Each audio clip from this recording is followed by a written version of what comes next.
breathless. Imagine my tempo and I can't let go.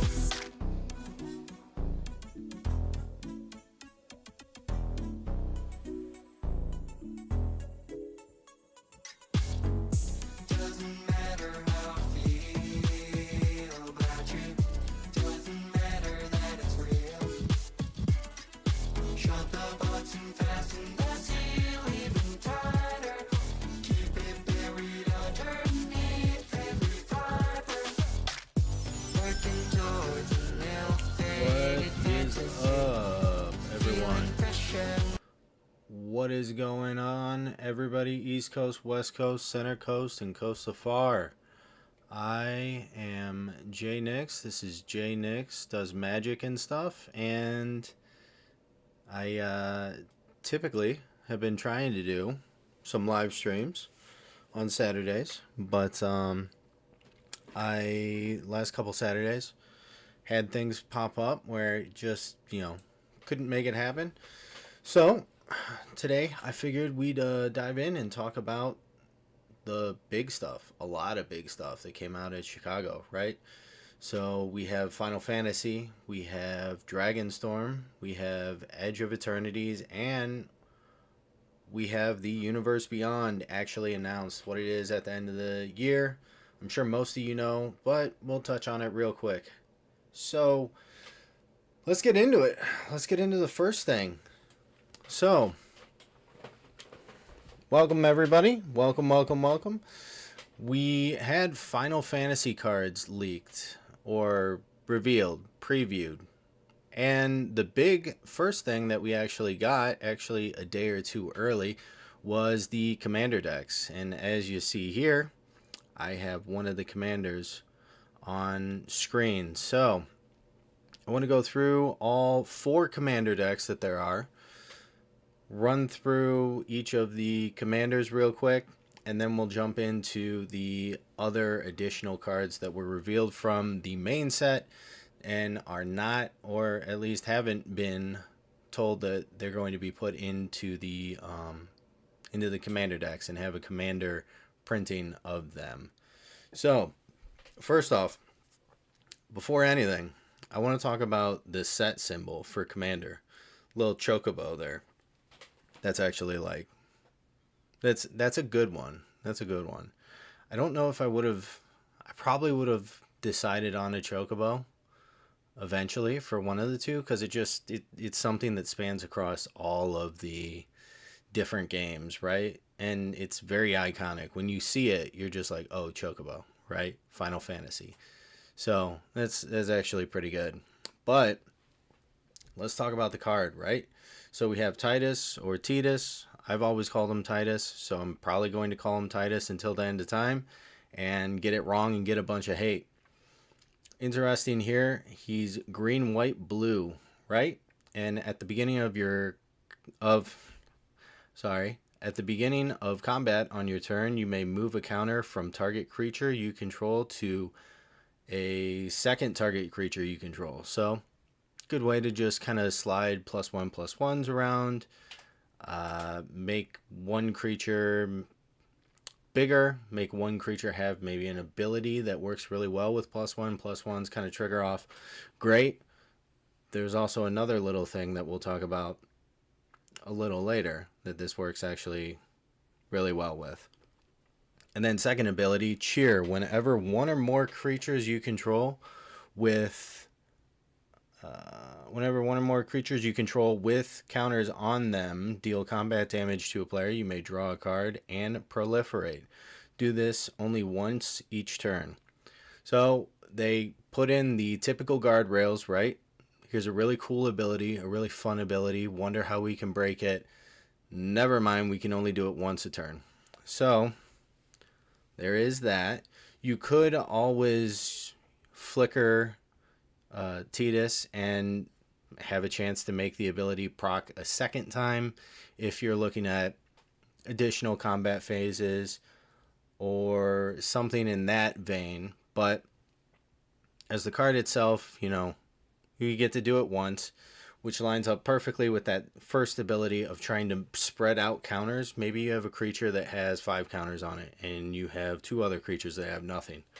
Spread it out, move some of those counters to the ones that don't have any, and then guess what? You get to draw a card and proliferate. But I mean, honestly, now that I'm reading it, that's all garbage because it's whenever one or more creatures deals combat damage to a player. So if you have him on one and that dude deals counters, great.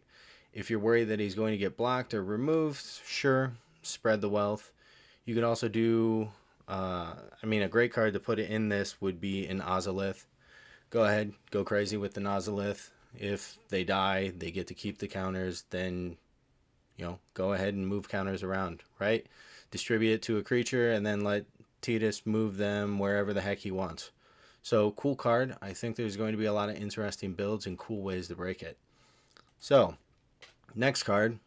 Every basement dweller, weeb, anime, lover, magic, everything. It ticks off every single nerd category you can possibly think of, right?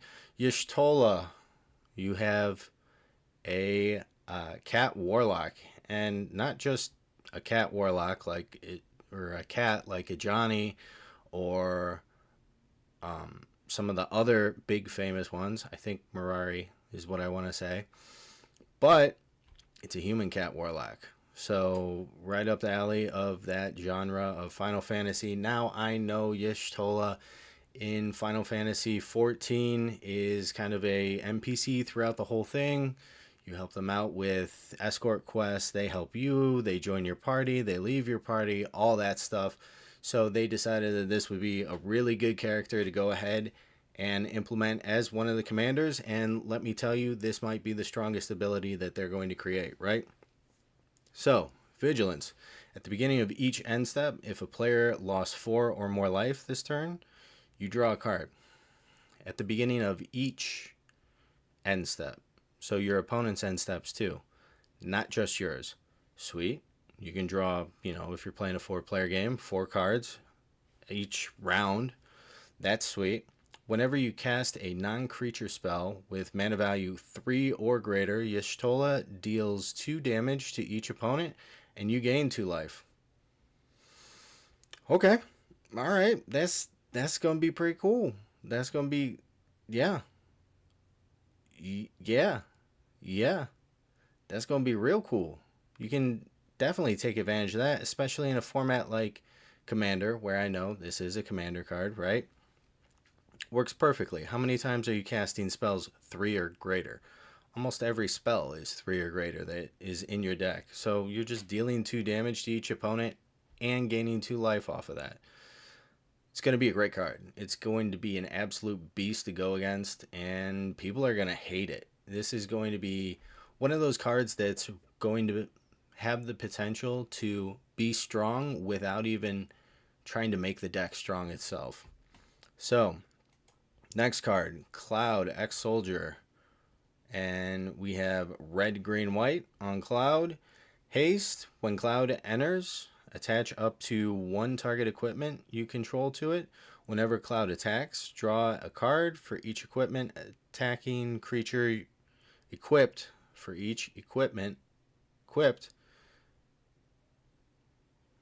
No. Alright, run that back because it's late and my brain is not wording. Whenever Cloud attacks, draw a card for each equipped attacking creature you control. Then, if Cloud has power 7 or greater, create 2 treasure tokens. Okay. Great. So you're basically making an equipment deck, but a little bit different than Captain America that just came out. That was a very big equipment deck, right? Where you just attach a bunch of equipment onto Captain America, let him do his thing. You're probably going to run over people. GG, on to the next game. Cloud here wants you to, yes, equip stuff to himself, so he has power 7 or more, which is very easy, right? There's the Excalibur from Assassin's Creed that's going to work great. There's, Colossal Hammer that gives you +10/+10. great. You're going to probably create tokens nonstop. And then for each attacking creature that has equipment, cool, let's draw a card. So, yeah, card is going to be pretty strong. I think it's, I don't know. I don't know. I think it's going to be very dependent on the cards in it. I don't think it's going to be like Yestola that is just going to be strong without trying. I do think there's going to be a little bit of setup with Cloud, but very interesting, very strong card I could see potentially. And yeah, very, very cool. And also, it's a 4/4, so it's very easy to get it to 7. Most equipment will get it to 7. Next card is Terra. So Final Fantasy 6 and red, white, black. So, first ability, Trance, which is an ability that Terra has in the game. At the beginning of combat, on your turn, mill 2 cards. Terra gains flying until the end of turn. Great. So we're probably looking at some sort of graveyard use, right? Just reading that there. Mill 2 cards. This creature has flying. I can swing it. Whenever Terra deals combat damage to a player, you may pay 2. When you do, return target creature card with power 3 or less from your graveyard to the battlefield tapped. Okay. Yeah. Once again, graveyard recursion. Deals combat damage, pay 2, get something out of your graveyard with power 3 or less, and it comes onto the battlefield. I do think that it's... I want to see how this one gets built out, because I don't think it's super strong compared to the other ones, but I want to see what people can do with it, right? So bringing a creature out of your graveyard, 3 power or less, not bad. You can definitely pull out really cool ETB triggers, various other things that are going to work great for you. But with it entering the battlefield tapped, that's kind of their balance, but I hate the balance, right? So you have Terra bringing things back out of the graveyard. And that is your 4 main commanders that you have coming into Final Fantasy. They haven't really announced too many other cards within the commander decks, but I'm very eager to see what else they bring to the table. And the 4 commander decks, let me say, are based around the games that their commander is in, right? So Terra's deck is going to be Final Fantasy 6 deck, right? Built like that. Tidus is going to be Final Fantasy 10 deck. It's going to have cards that are built off of Final Fantasy 10. So I'm interested. I'm excited to see where these decks, what cards come with these decks, and where people end up deciding to build them. I'll probably hate at least 2 of them if I play against modified versions of them, which I can guarantee I probably will. But, that's the fun of Magic. So, with that being said, we talked about some of the commander leaks, and now let's get into some of the additional cards that they announced for Final Fantasy set. I also want to mention that they are going to have cards from every single Final Fantasy baked in to this set, which I think is amazing. So the first one let's talk about is Jumbo Cactar, right? This card, I feel like, has split the community. I feel like the peer pressure is going into the card is kind of sucks. But Jumbo Cactar is 5 green, so it's hefty, 7 cost. Whenever this creature attacks, it gets plus 9,999 power plus 0 toughness until the end of turn. Starts out as a 1/7. First off, it being a 1/7 is ridiculous. Second off, the fact that you can get 10,000 power. Oh, gross. I think this card, while it can't just win games itself on its own because it doesn't have trample or flying or some way to give it evasion, it's not that hard to make it happen. And this is where I think the community is pretty split. Is the community seems to think this card sucks because, well, certain areas of the community, right? This card sucks. It's a 7 cost. If you get it on the field, somebody's just going to instantly remove it. I think this is going to be the boogeyman in a lot of formats, right? So let's talk like standard, right? In standard, sorry. In standard, if you know somebody has a Jumbo Cactar in their deck, you're going to be holding up removal for that Cactar, right? Waiting for it to come out at some point. At some point, you're probably going to let other cards that maybe you should just waste that removal on or use it on, not necessarily waste it, go through, and that's going to put you in a worse spot. So, okay, Jumbo Cactar comes out, and now you remove it, but you're already basically losing the game, right? Then, if you look at something like sealed, like pre-release, nobody's going to know if you have a Jumbo Cactar. But in pre-release, there's probably not going to be a ton of ways to get Jumbo Cactar, like, or even draft, get it some evasion. So you at least have one turn to find a way to deal with it, right? Okay, not as bad. Bring this guy into Commander, you have the whole history of magic evasion givers that now you can do, right? So this card kind of goes insane, I feel like, specifically in Commander, but it's going to be a boogeyman in the formats of other areas, right? So Jumbo Cactar, I think it's going to be a really dangerous card, and I'm really interested to see how it plays out and how it might or might not shape certain formats. Easy removal, but also easy to make it indestructible or bounce it or whatever. So let's see how it plays out. I'm excited to play with it myself. Next card, not necessarily the card itself that I want to talk about, but the mechanic, right?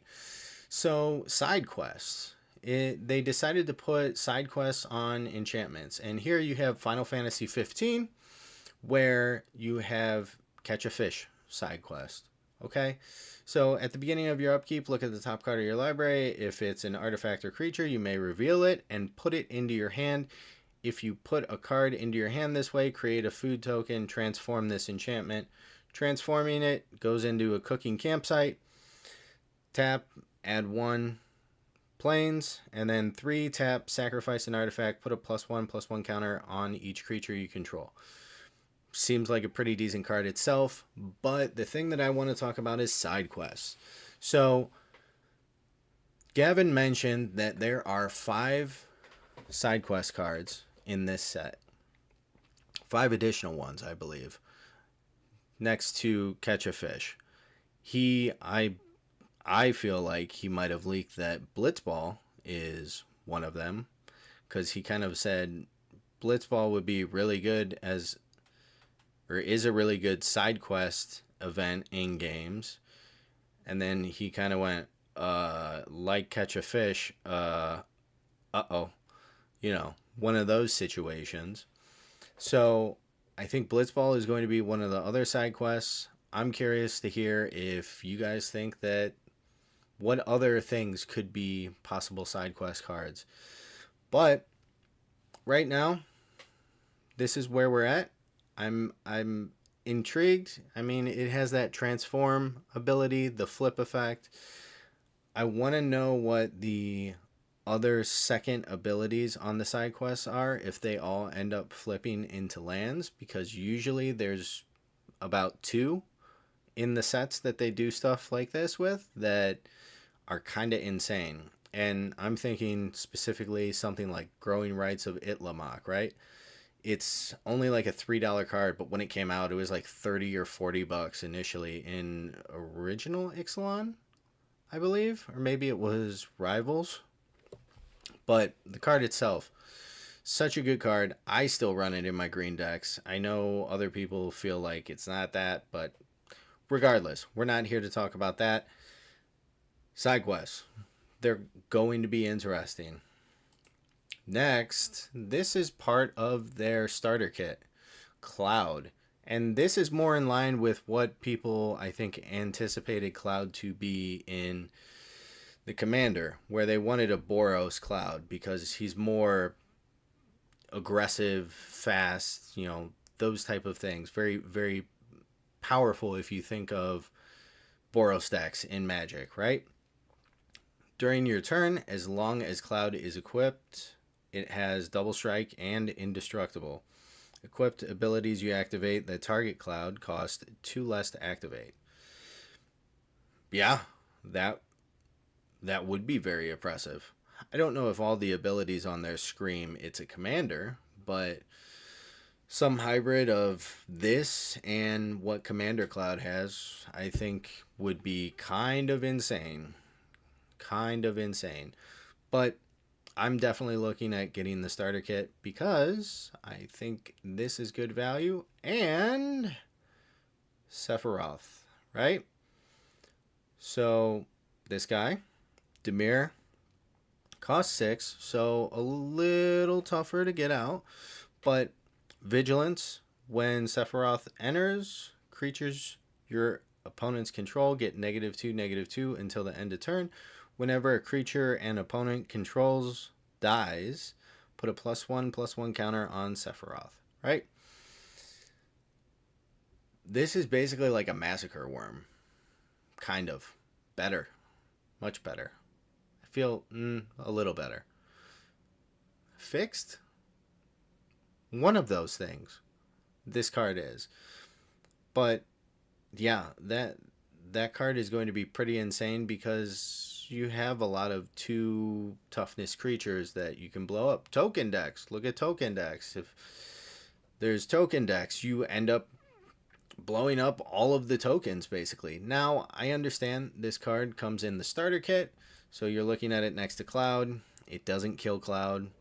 Cloud is also going to be indestructible, you would expect, and have double strike and activated abilities. For equip, cost 2 less. But I'm curious to see where Sephiroth lines up with the other creatures in Cloud's deck, right? So, very interested to see that starter kit. Let's go into another card here in the main set. You have the Chocobo. So, not only is it the set symbol for Commander, but we also have a card based around it. Whenever a land you control enters, put a +1/+1 counter on this creature. It's an 0/1. Short, sweet, simple. I'm worried because we're starting to get a lot of 1-drop cards that could definitely get out of hand. But I don't know. I also like having a 1-drop that does something cool, right? Does something for you. That's why Birds of Paradise is so sick. It's a 1-drop. It taps for anything. I love it. I love it. So I'm excited to get more of these cards. I'm worried how dangerous 1-drops are going to become and if they're going to start pushing 2-drops and 3-drops and 4-drops to be more and more and more. Love the Chocobo. Cute, cuddly. Next one is Sin. So we do have a 7-drop here. But flying, whenever Sin enters or attacks, exile a permanent card from your graveyard at random. Then create a tapped token that's a copy of that card. If the exiled card is a land, repeat this process. And here's a little additional art for you. But yeah, I think that card's going to be bonkers. Maybe not so much in a limited or sealed event, but that's a commander card right there. That's a commander card. And it's a 7/7. Whew. That's all we need to say. That card, that's it. That's it. No, that's it. So finally, new type of card. We have enchantment creature. Okay, we already have those. Saga elemental. These are your summons. We have Shiva here. And so how these guys end up working is, okay, when they enter, right, you play it. Number 1 triggers. Then when you go to your second turn, number 2 triggers. And then your elemental can attack. Obviously, if you have haste, it can attack on 1, right? But then on number 3 triggers, you don't get to attack. It dies and goes away. This is what I was talking about with Cloud. The commander. Or not, Titus, not Cloud. I'm sorry. The Titus commander. It can move counters. What's on these are lore counters. You can move a lore counter to a creature that isn't a saga. It doesn't do anything. You can just keep doing that. And Shiva can just keep sitting at that 1 and 2 range, right? That's going to be an awesome tech. I'm really interested to see how that works. I'm curious to see if they put it into the commander deck, because woof. But let's talk about the specific card real quick before I go off on a random tangent. So 1 and 2 is tap target creature and opponent controls, put a stun counter on it, right? So if they have a stun counter on it, they can't untap, it gets removed, the next turn they can untap. So 2 turn untap, right? And then number 3 is Diamond Dust. Draw a card for each tap creature your opponent controls. So, love it. Love it. You're going to draw a ton of cards off of tap creatures that your opponents control. Especially in Commander. So, I'm excited. I'm excited to see where summons go. I'm excited to see what things are on summons. I'm excited for a new card type. Yeah.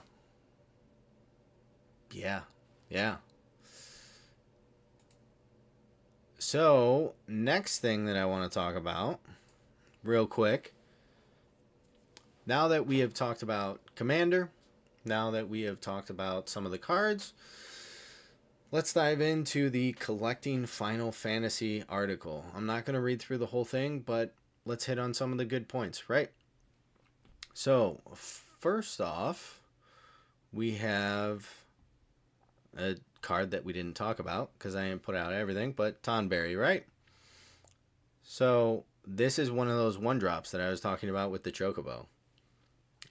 It's black. This creature enters tapped with a stun counter on it, so it takes 2 turns to untap. And then its second ability, during your turn, this creature has first strike and death touch. Okay. And it comes in as a 2/1. That is a great 1-drop. Wow. Yeah, that's going to be insane. This is pushing the limits of what 1-drops should be able to do. I understand that there's balance there because of the stun counters, but I'm already getting nightmares just thinking about playing against it. But let's keep scrolling down. We'll talk about the treatments and stuff after. So here you go. We have the Final Fantasy expansion symbol, set symbol, the Commander set symbol, and then the FCA. What is FCA? Oh, the Through the Ages. This is a art treatment that I think will be very, very interesting. Okay, so let's get into it and talk about it. So first off, the Final Fantasy set itself, the main set, is standard legal across the board. First Universe Beyond set that will be standard legal, So let's see how that happens, because a lot of the Universe Beyond cards have been pretty strong compared to a regular set. Let's see. Let's see. So then they talk about the commanders, all that. So the play boosters contain cards from the main set and from across the age or through the ages Final Fantasy. So there are no commander cards in there. We kind of knew that. As the play boosters, you expect that the collector boosters probably will have a commander card seated in there like we saw in Aether Drift.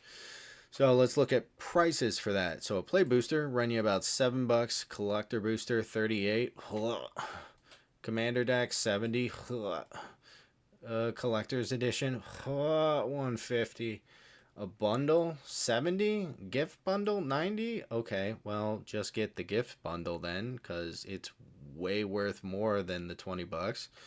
So bundles suck now. And starter kit is $20, which is nice to see, because I think the last starter kit we had was in Bloomborough, and that was also $20. So glad that there isn't an IP.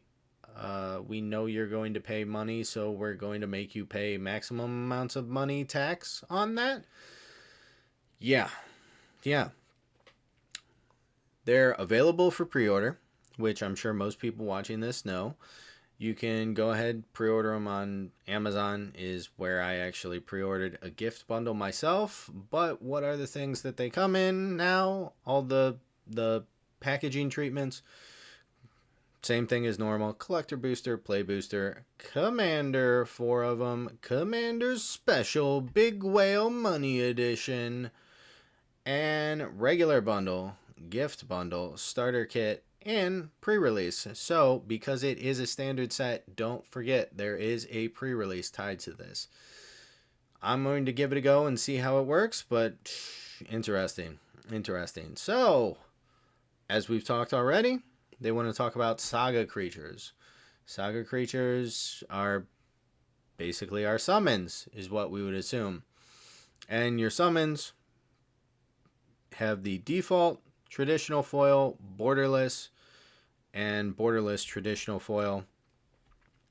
I do like that the borderless traditional foil is going to end up being in the play boosters, because if I remember right, the alternate art, traditional, borderless, all that was not in the Aether Drift play boosters. You could only get them in the collector booster. You could get the alternate art, but not the borderless, or extended art, I think it was called there. So cool. Where can you get them? In basically everything: bundles, all types of boosters, pre-release packs. So one of the things that they brought into this set that they've done before, double face cards. This card, another one that we didn't talk about, but very good card. So vigilance, and when he enters or attacks, draw a card, then discard a card. Cool little loot effect. Looting, not loot like everybody's favorite little pet. And at the beginning of your upkeep, if there are 14 or more cards in your graveyard, transform. Let's see what he does. Vigilance. Cool, he kept that. Nothing different. Except for during your turn, you may play cards from your graveyard. Yuck. If a card or token would be put into your graveyard from anywhere, exile it instead. But I wanted to keep those. But you're probably flipping them if you're finishing out the game, right? Just start casting cool stuff out of your graveyard, swing in, get the job done. So, once again, double-sided treatment. You have default and traditional foil. Cool. We can get them in everything. Another one, Garland. Yeah. Get it in everything, because they're talking about the specific, but I'm talking about treatments. We'll talk about that. Whenever you cast a non-creature spell, Surveil, great for a graveyard deck. Return this card from your graveyard to the battlefield transformed. Activate only as a sorcery, and that is a 7 cost. And what does that do? Flying. When chaos dies, which is now his name, put it in the bottom of its owner's library. Cool. We'll send it to the bottom and do it all over again, hopefully. So, great. Great, great, great, great, great, great, great. They hint at other mechanics that will be coming out in May. This is the sin that we talked about, and these are the showcase cool stuff. And this alternate art borderless that they have here is available in the play booster. So you don't have to spend $95 for a single collector. You can spend, $7, which still makes me grumpy, but that's fine if you want to do that. I like this treatment. I think this is a really, really cool. Like, it's not doing too much like Aether Drift. I liked Aether Drift's special treatments, but from a different side of things. These are more lukewarm, kind of looming sort of effect. They're not so much trying to be in your face, right? And that can be great too. So then they have borderless character cards. So this is the character card treatment here. And I want to point out one thing. If you get a character card, it shows the number of Final Fantasy that character was in. So Cecil here was in 4. So I kind of like the treatment, honestly. I don't think it's that bad. I think it's very simplistic and really does showcase the character itself. But I do actually kind of like the regular art, at least on this guy, a little bit better. Because, I don't know, I like those flashy action shots a little bit compared to just like your character select screen. That's how this guy feels. Character select screen. And there's a bunch of others that are similar to this too that they've revealed. And also, let me point out, it's a 1-drop again that comes in as a 2/3 that has death touch, and whenever it deals damage you lose that much life. Then if your life total is less than or equal to the amount of starting life, untap and transform, and then now you have lifelink, and when he attacks, other attacking creatures gain indestructible for 1. I'm starting to get spooked. And I feel like I'm going to be annoyed at some point. But regardless of that, this character borderless treatment and the original come in, once again, everything. Glad to have that. Now we have the woodblock cards. Okay, alright, these are different. I like some of them and I hate some of them. This guy right here, our little merchant boy, I like this. I like this a lot. I think this is real cool. This reminds me of kind of like old school game, right? Or old school cartoon type of thing. That's so cool. And it's so different from your like 3D bubble art that you have kind of on the other side.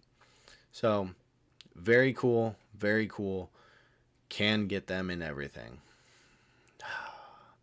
The cactus. Same thing. Woodblock art, right? That's what we have over here. Once again, you can get it in everything. Then, interesting enough, we have the Through the Ages art. So, here you go. Ancient Copper Dragon. They're reprinting Ancient Copper Dragon for you to get a chance to get. And I really like this Through the Ages art here. I think this other art for Yuriko is okay. It's not my favorite because it is like so just bland. And one of the things that really sells Magic cards is like the art, right? How cool the art can be. Now, I understand they're not selling the art here so much, but uh, but still, I want to see cool art.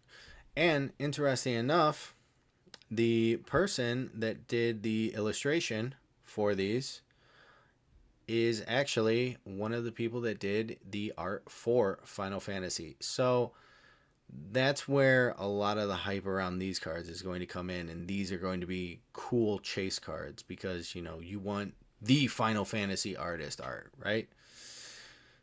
Once again, you can get it in everything.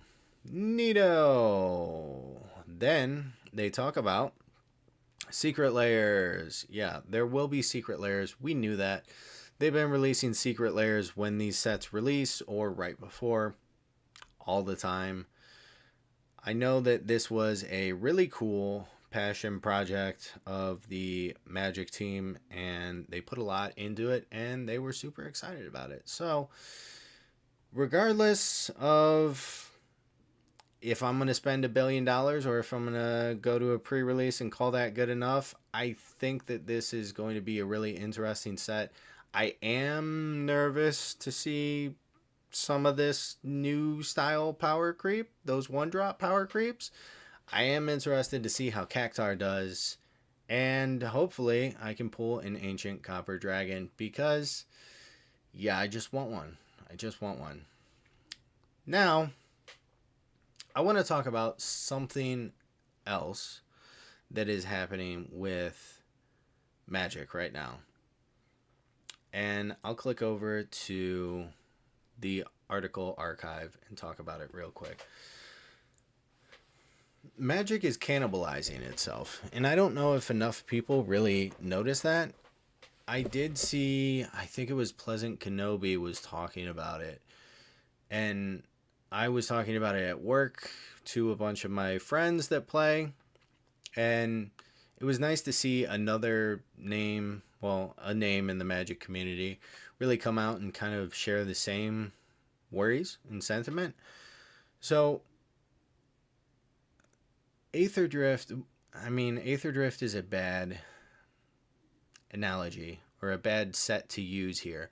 But Aether Drift was announced before even Innistrad Remastered was out, before even the set was completely released. We had previews and all this stuff about Aether Drift. They were just basically skipping over Innistrad Remastered and going on to the next thing. That's such a tough thing.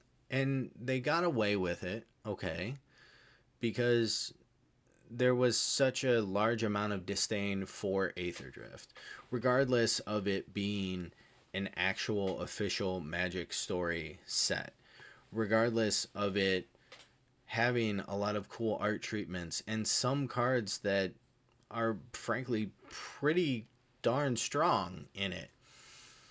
But they've done it again, right? So I believe it was the 17th? Maybe? No, I think it was before the 17th, right? Let's say like the 14th. They came out and they announced all that stuff that I just showed you in the Magic Weekly preview pod that they do for new sets. They announced all of the Final Fantasy stuff and why. Your next set is Dragonstorm, right? Announce Dragonstorm before you announce all of this stuff about Final Fantasy. I get it. They were so excited, but it's not because they were excited. We've seen it happen already. And you're taking away money from Dragonstorm by announcing all this cool stuff that Final Fantasy heads really want. And now, even they were able to pre-order this set before Dragonstorm. Dragonstorm comes out a whole 2 months before Final Fantasy even comes out. And we're talking about Final Fantasy cards before we're even talking about Dragonstorm. Like, I don't know. I don't know. I don't think it's good. I think Magic has gotten a little too big for itself, and it's not worried about the Lorcanas or the Pokemons or the Yu-Gi-Ohs, right? They've seen it, they've lived through it, none of it has killed them.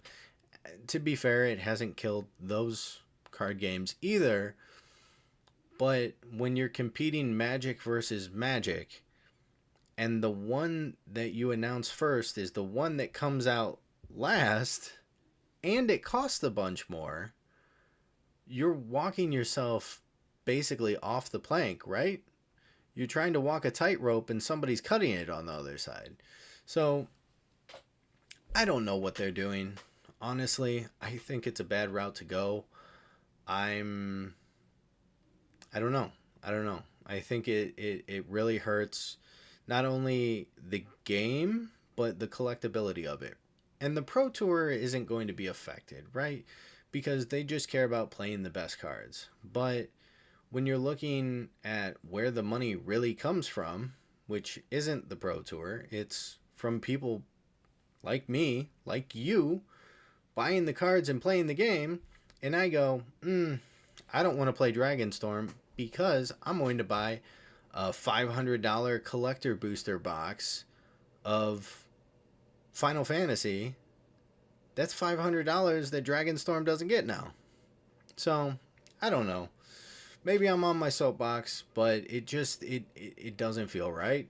It doesn't make business sense unless there's some new fangled type of business that I don't understand, where it's good to kill one set in order to sell more of the other, but you're not selling more because people would have bought it anyways.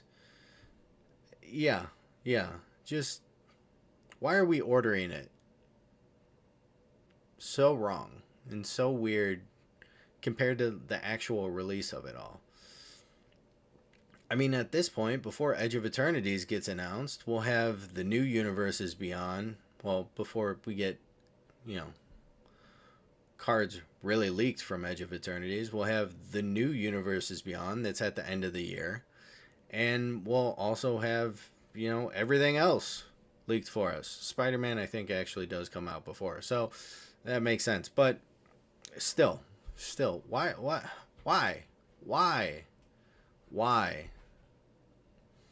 All right, that's my rant. Now, let's go ahead and take a look at the most highly rated or anticipated set of actual Magic lore and actual Magic story, Dragonstorm.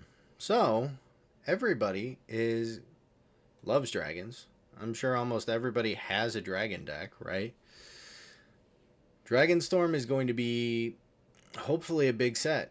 Hopefully they don't kill it with their Final Fantasy goofiness that they're doing before all of this.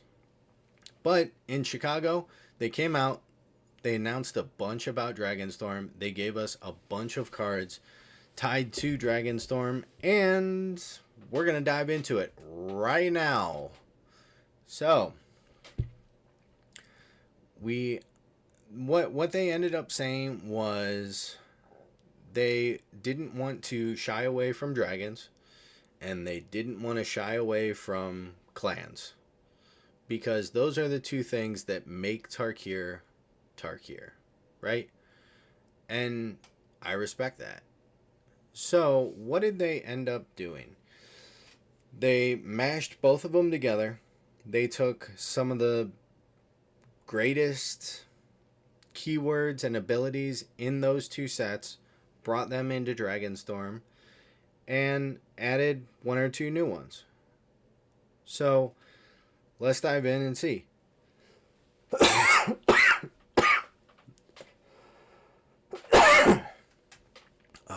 Sorry.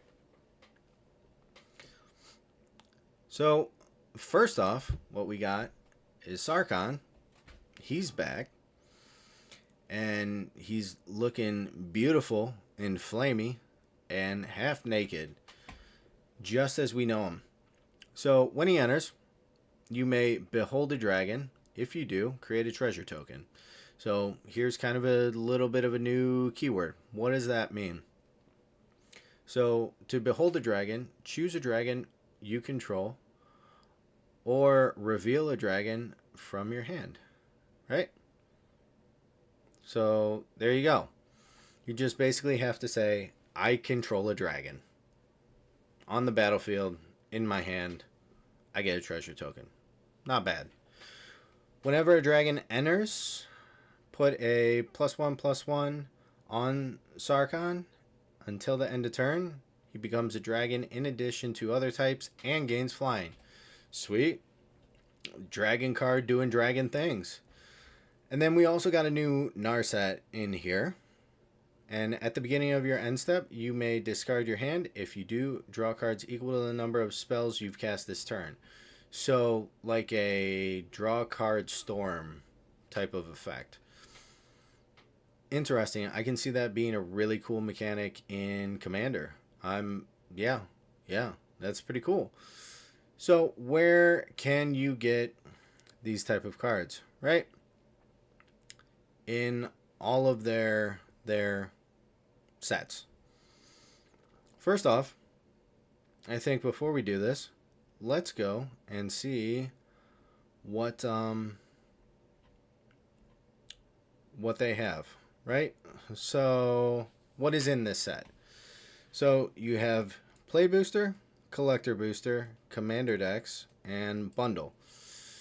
I noticed that there is no gift bundle, or, they'd probably call it Dragonfire Bundle or something like that. Interesting. Cool. But let's go back up to the top, right? Real quick.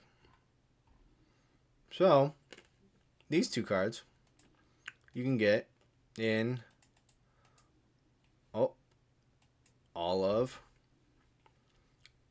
the things. All of the bundles, right? It is a standard legal set. It does contain special guests, right? So here is the set symbol, and here is the commander symbol. I like those. Those look pretty sick. I'm super into it. This is bringing it back to where we were at with Aether Drift as far as prices. $25 for a booster, $45 for a commander deck, $54 for a bundle, and $5.50 for a play booster itself as the MSRP. Obviously, it can be whatever else. Your local game store can change it, right? So, we are going to look at some of the art treatments. So, the first art treatment here is like your alternate borderless. They don't have an exact name on it, but your borderless alternate art treatment for your sieges. And I think this is really cool because you see how the battle is actually playing out versus how it was planned to play out. And I'm curious to see if there are any, hints in the battle plans that carries over to the actual battle artwork. And with these, you can get default, traditional, borderless, and traditional, and that comes in everything. Now, the big one. Your serialized chase card, a new Mox Jasper. Basically, it's a Mox like everything else. Add one of any color.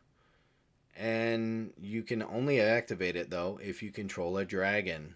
This is going to be pretty cool. I'm excited to see people pull this. I'm not excited to play against it because that means they're playing dragons. And, oh no, save me.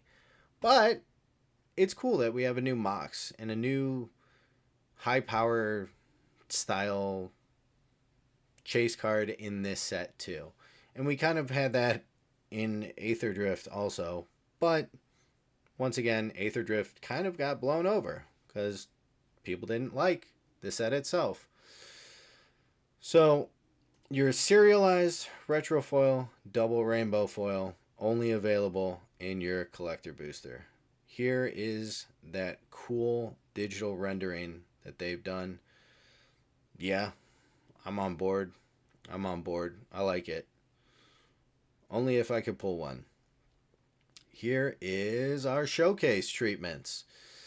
This is really nice too. The little dragon art, and depending on the color of the card, I assume we are getting different color dragons around the showcase frame, which is so cool. I like that the artifact is kind of like a silver dragon, but it also throws me off a little bit because like this bluish makes me think of an island. But look at that art. That's so sick. I'm so excited for it.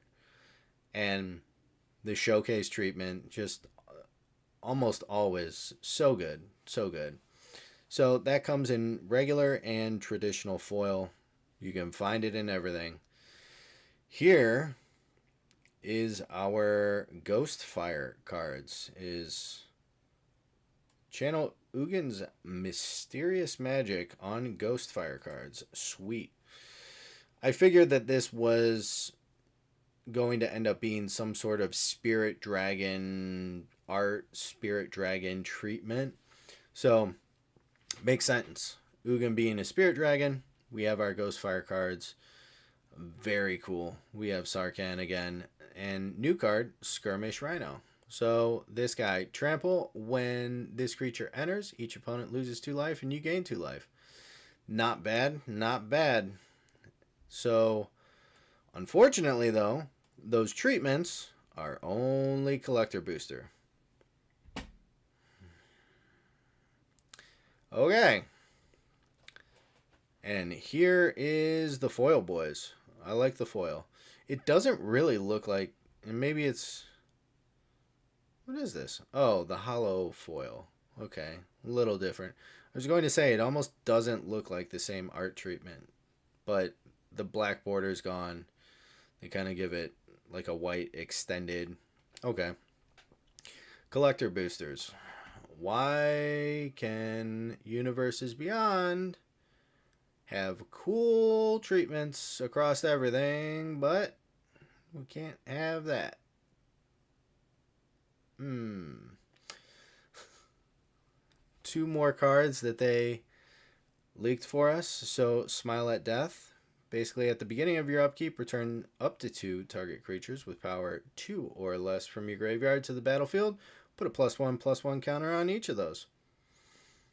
That could be really cool. Very interesting little low power deck. And then you find a way to manipulate those counters in some way. Well, you know, honestly, it dies. You can bring it back. But I was thinking like a Delaney deck or something similar to that. But a lot of those decks, you want it to be under like 2 or 3 power. So I'm sure that there is a real good spot for this, just because like White Reanimator is kind of sick. You have like what, Sun Titan, and I'm sure there's more, but that's the only one that pops to mind right now. But it having that 2 power kind of holds it off a little bit, which is okay. So I'm interested to see where this guy falls in. And then Inevitable Defeat. Spell can't be countered. Exile target non-land permanent. Its controller loses 3 life and you gain 3. The text is real sweet. Like real sweet. But I am kind of sad that it is like a 4-cost 3 color. I don't think it's going to see a lot of play outside of maybe like commander decks. But ooh, that's really sweet. I like that. Then Shiko Paragon of the Way. This is still in the set. The set art. It's not commander. That's what I'm saying. Flying Vigilance, and when it enters, exile target non-land card with mana value 3 or less from your graveyard. Copy it. then you may cast the copy without paying its mana cost. Yep, that seems cool. Yeah. Once again, more fun little reanimator. Kind of low to the ground. This one cares about mana value over power right now. So that's, you can get more dangerous with that, I feel like. In some cases, it has its position or its spot where it can work really well. But I mean, just throw it in as a commander. That would be sick too. Then treatments, default foil, comes in everything. So now we are looking at the play boosters. So as far as your slots, you're looking at 7 commons, 3 uncommons, 1 wild card of any rarity, 1 rare mythic, 1 traditional foil of any rare, and a land card. Art card and non-foil double-sided token, or non-foil double-sided token. That's what you're going to get in play boosters. Remember, play booster boxes are 30 packs. So yeah, okay. Good to see the slots in there. Collector boosters now. We have 12 collector boosters in a box and 15 cards in each of those. So 7 traditional foil commons or uncommons, 1 land card, 1 booster fun common or uncommon, 1 traditional foil rare mythic, 1 booster fun commander card. There we go. There's our commander card. 2 non-foil booster fun rares or mythics, 1 foil booster fun rare or mythic, and then 1 traditional foil double-sided token. Now, let's talk about commanders. So, they mentioned that in their process of trying to figure out how they wanted to do dragons or clans or one or the other or both, or one was a commander and the other was in their main set, they don't know what they're doing. They're not that, but they're scared and they need help. What ended up happening here is they said, let's do both all the way. So each of these will come with one of the new spirit dragons that you see on the box and your commander, your main commander person also. So yeah, and they wanted to do right by the clan colors.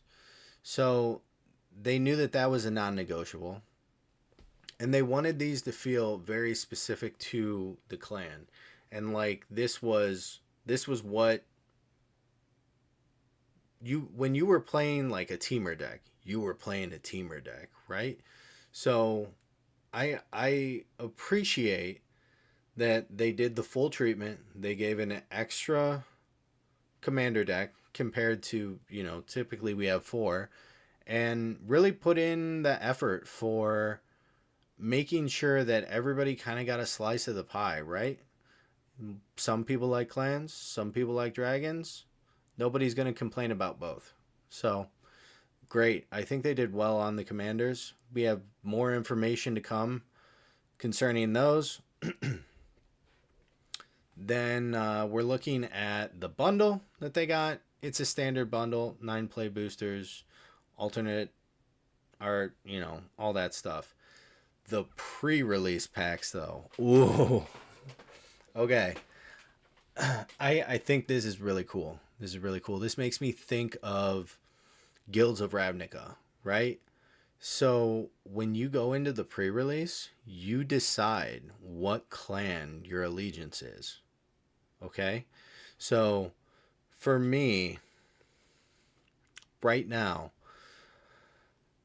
I don't know, maybe I would do Teamer or Saltai, right? But like Jessica's, I don't know. All right, let's do Teamer, because I started doing Teamer earlier. So all right, I would go in and I would be like, all right, I'm here to sign up for the pre-release. sign in. They go, cool. What clan are you with? And I'm gonna be like, Teamer, and they're gonna be like, all right, sweet. We'll make sure we have a box for you. This is gonna be so cool. This is gonna be so cool. I hope though that they have enough boxes for this. I don't know if. Yeah, I guess the easiest way that you could make this happen is if you buy like a case or two of pre-release boxes as a store, right? And then Wizards also goes, well, have people pre-order, like pre-sign up for the pre-release, and we'll ship you out the specific ones that you want.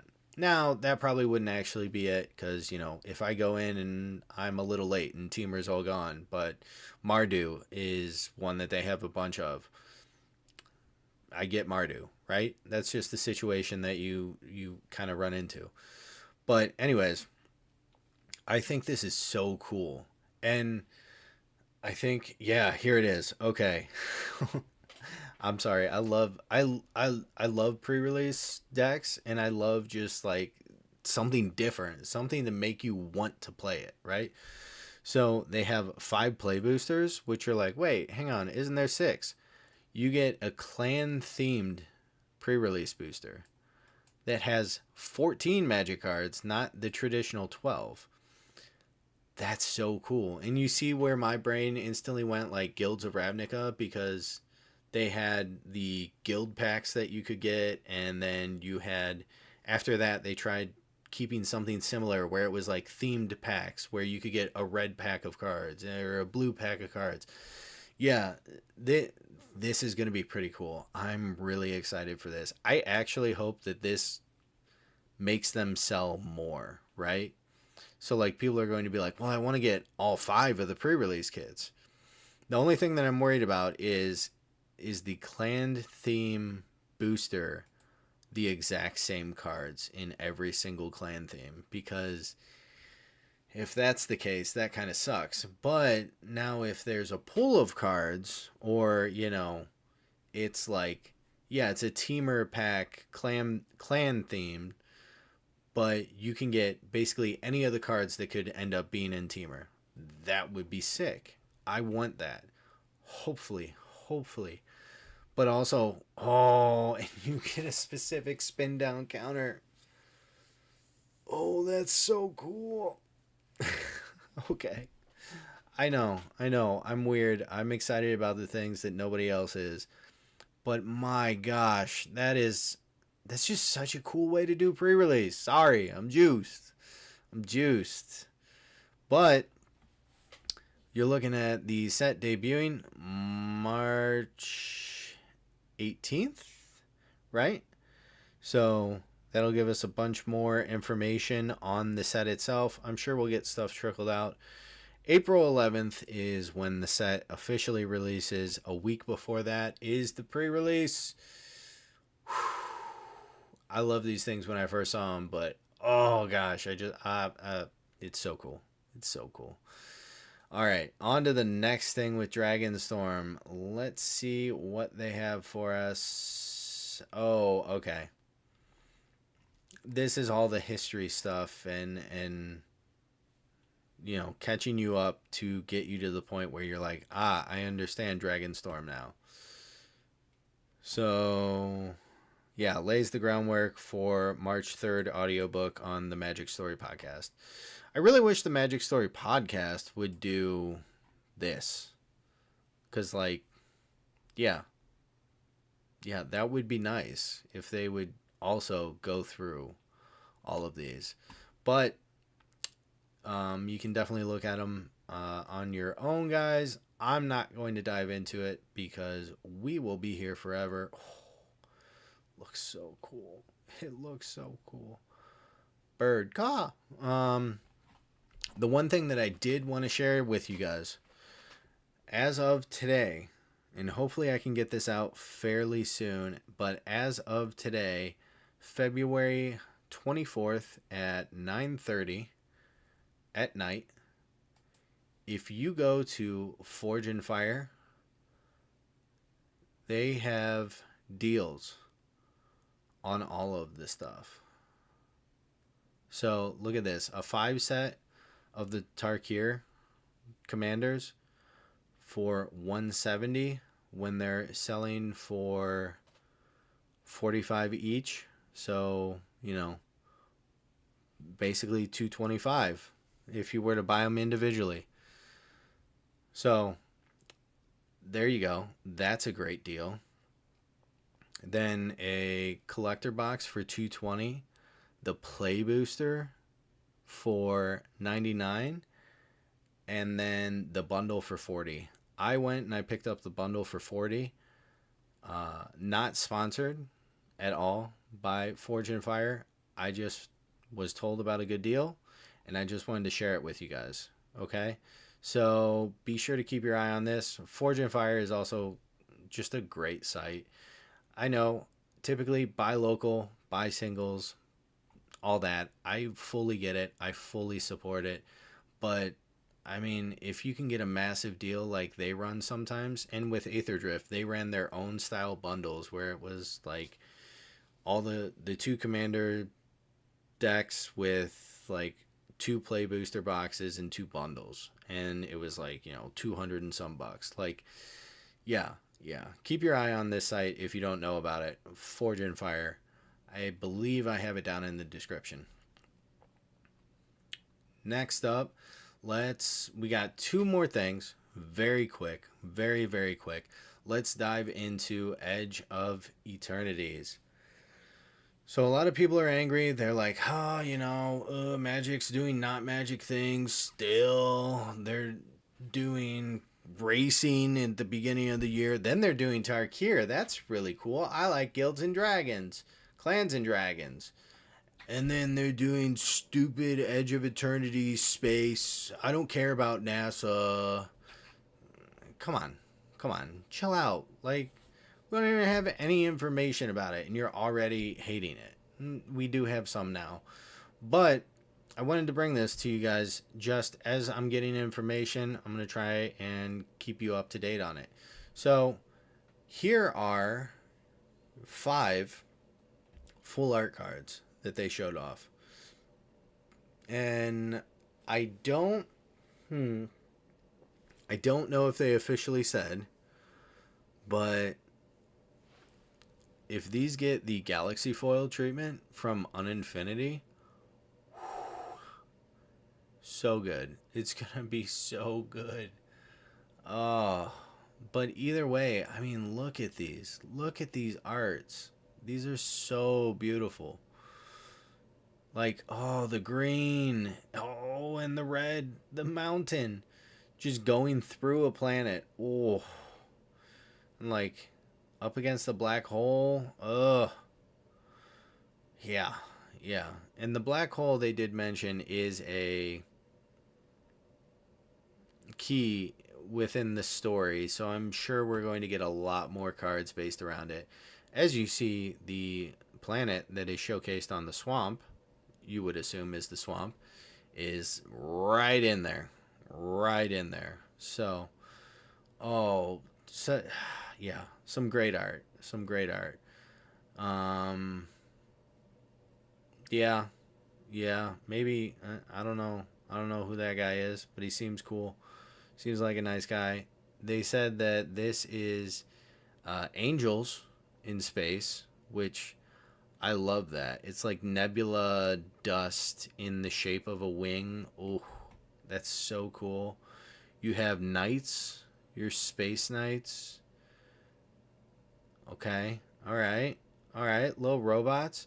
Oh, I wanted to mention when, and everybody will hate this, but when we did Aetherdrift, I had mentioned that there were a bunch of factions that were racing that we didn't really know a lot about, right? So the Guidelight, the Insects, the Moraganda, all that were things that maybe we had touched on a little bit in the Magic universe, but we didn't have a lot of expansive, immense, in-depth, rich story based around them. I think the Guidelight are going to pop up in this. I can almost promise you, because they were a robotic space race. So I don't think this guy's a guide light. I mean, maybe, but yeah, I don't know. And I hope the guide light have the artifact stuff that they have in Aether Drift, just to keep them like on brand and add way more of those interesting artifact cards directly into Magic itself. Like affinity and certain things happen when you have an artifact or when an artifact dies, like, and I know there's stuff in the Magic realm also that has that, but give me something new. Make me go, "Wow, that's kind of cool." And I'm really hoping that in this set we're going to get something like that. They've already announced collector booster box, which we knew, a play booster box, great. But what they did announce, and this made me think of the guide light, because I mean, look at this guy. There's only 2 commander decks, so very similar to Aether Drift. So here's the guide light, and yeah, artifacts, boost artifacts, proliferate counters. Ooh, that's gonna be sweet. That's gonna be really cool. I might actually buy both of these decks, especially if they're cheap like they were with Aether Drift. Yeah, and then this is probably a different race, but this almost kind of looks like the insect race that they were talking about with Aether Drift.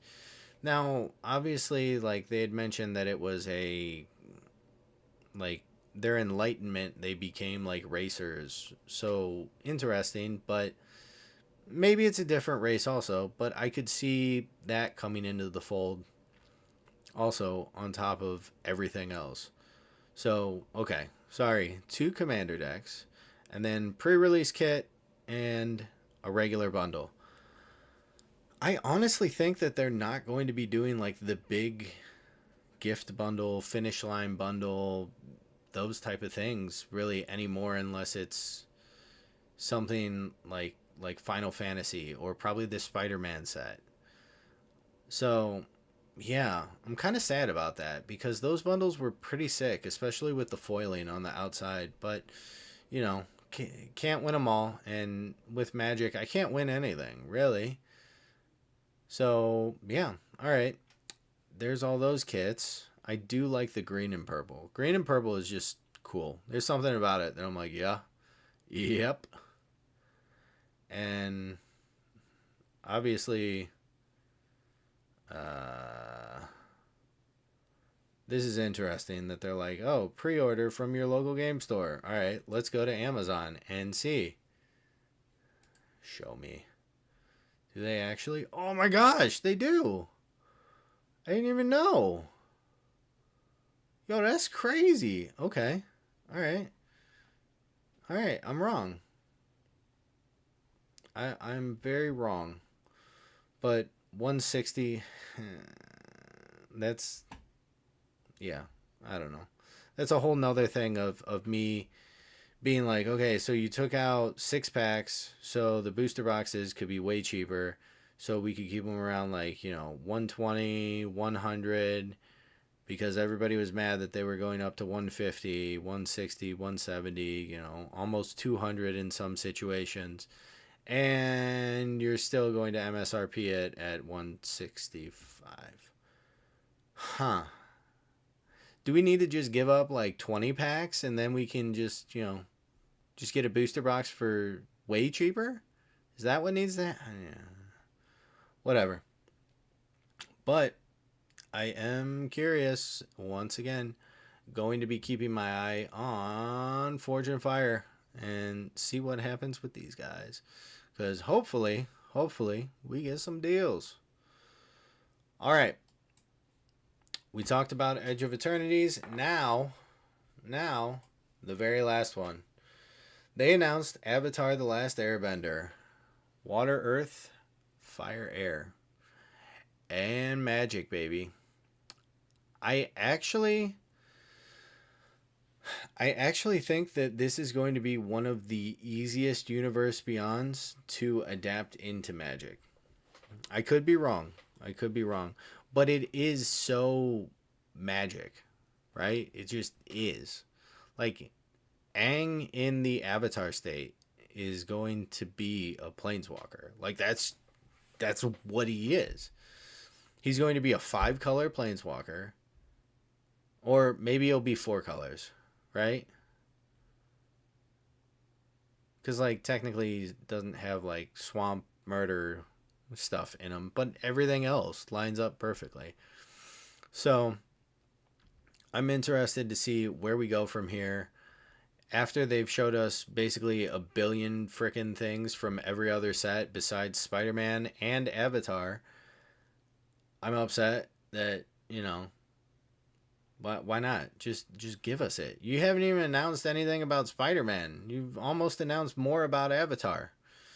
So, yep, that'll be interesting. November 21st is the release date? What? Hang on. When is for my Americans? When is Thanksgiving? Oh, it's probably the 28th, isn't it? Hello? Hello? Hello? All right, it didn't click on it. Thanksgiving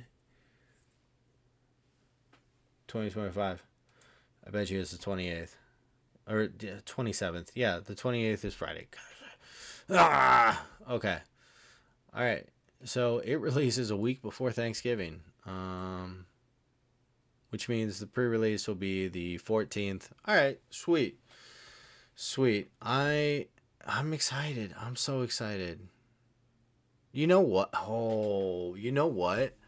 What if they give Avatar the Dragonstorm treatment for pre-release? You choose your bending type.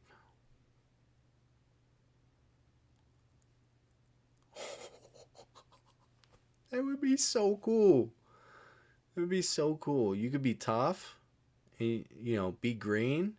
You could be Zuko and be red. Oh man, they better do that now. I'm gonna be so annoyed. I'm gonna be so annoyed if they don't do that. Okay. All right. Yeah. Okay. Let me get out of here before I start thinking about more stuff. Anyways, I don't even know if anybody stopped in, but regardless, thanks for coming on by. Worst case, I love talking to myself, so thank you, me, for being here. And I will be cutting up this live stream. It'll be up as a full video itself, but I'll cut up the live stream also and put it up in different videos. I'm thinking probably Final Fantasy 1 for Commander, 1 for the additional cards, 1 for the art treatment, another for my rant. Dragonstorm can all be 1. Edge of Eternities can be a short one. Avatar will be 1 too. Yeah, I think we got there. All right. So, anyways, thank you so much. Thank you for stopping on by. Let me know. Throw in the comments if you think I was right, wrong, or anything else. Throw a like on it and subscribe, right? I think that's what you're supposed to do on YouTube. So, yeah,